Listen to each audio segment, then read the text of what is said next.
So, paano nga ba gumawa ng banana cake na hindi kailangan ng oven? Simple lang, ito ang mga kailangan. So, meron kaming 4 na saging, inismash na ng Ate Dayan. After niyang masmash, nilagyan na namin yan ng 2 eggs. After nun, naglagay kami ng 1/4 cup of cooking oil.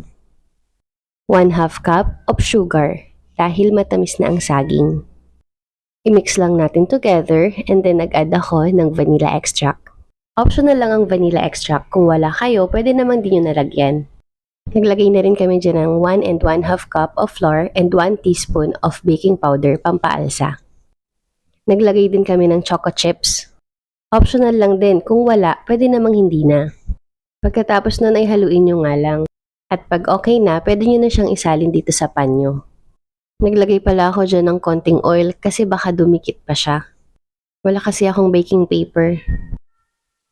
At nang may ayos namin siya, naglagay pa ako ng chocolate chips sa tops. Gaya ng sabi ko kanina, optional lang ito. At pagkatapos nun ay nagpainit ako ng isang kaserola kung saan kakasya yung pan na gagamitin ko. Naglagay din ako ng stand, mas okay kasi yung medyo nakaangat siya. Pero make it sure na yung ilalagay yung stand hindi masusunog ha. Hindi ko siya nilagyan ng tubig at is lang na ganun. Lutuin natin siya sa 1 oras sa mahinang apoy.